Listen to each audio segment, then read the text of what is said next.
All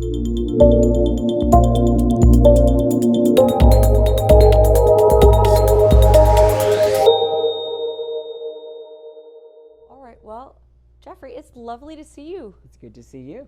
Welcome back to ILTACON 2022. It's our third largest meeting ever, and I know you've been coming to ILTACONs for, we won't say how long. No, you can say 29 years. 29 years? Yeah. So I did an interview earlier today where we had a 26. Joy is also at 26. Yep. Marty must be somewhere around that She's as well. Definitely in the double digits for sure. But it's an interesting one to come back to. We were chatting a little bit before about, kind of life pre-pandemic and now in this post-pandemic world, if we can even say that. There's a lot of changes. How are you finding ILTACON? You know what, I was just talking to somebody right before I came up and I just said, there's a lot of people here. There are. And so it was the session I did yesterday.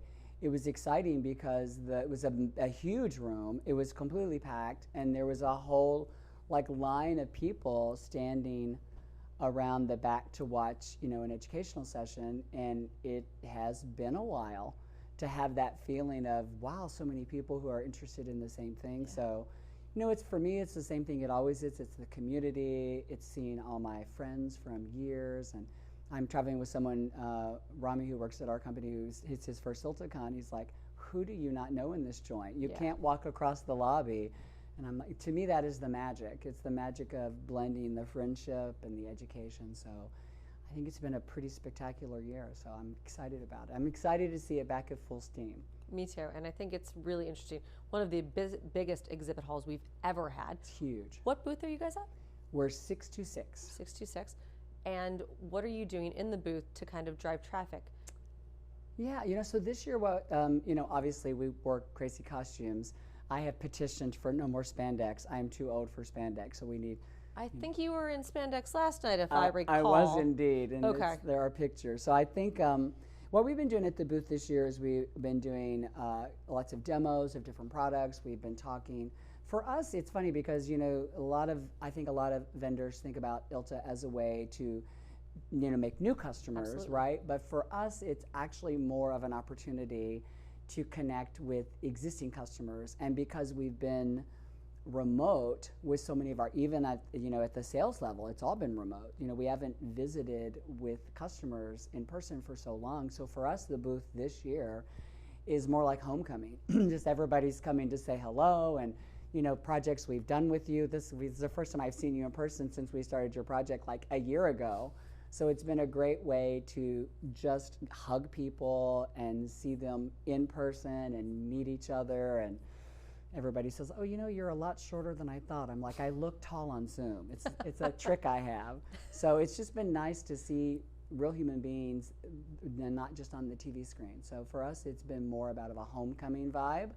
And just hanging out and introducing people who don't know each other to each other. I'm like, you guys need to know each other. You're going to be good friends. I feel like we should be able to play 6 Degrees of Jeffrey. Oh, yeah, for sure. We could definitely do that. Or Sherry or Joy. Oh. There's a number of them. Yes. One of the things that I think is most interesting about this ILTACON, as we come back to our maybe full-size new normal, is that so many participants in ILTACON this year are first-timers. I saw that.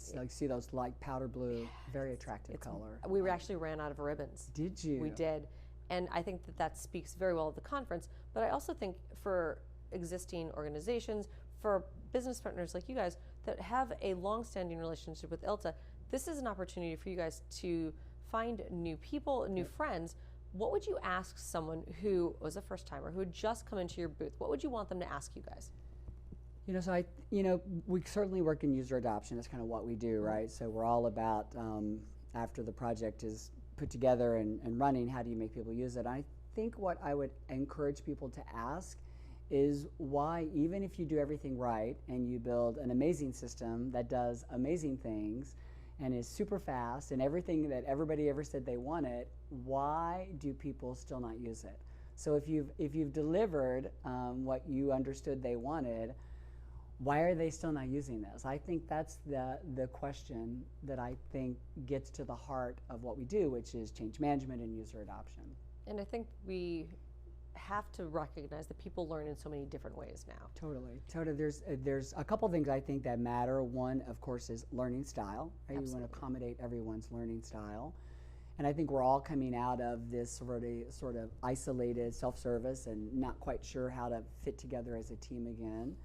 And of course, time. You know, it's a law firm. The session I did yesterday with 2 lawyers, you know, really talked about, like, the minute they walk in the door at a law firm, it is driven into their head how precious time is. And you don't want to waste people's time. So I think the solution is to build learning and change management that is very time sensitive, so the shortest amount of time possible, and contextual to the learner, what they do, how they want to learn, and extremely accessible. You know, I'm loving everything that software vendors are doing with accessibility and different ways to learn, and I think that we need to take a cue from that as the delivery vehicle, that we also need to keep things accessible to everybody and, like, level that playing field. Of course. Every single person has the opportunity to learn in whatever way they feel comfortable learning.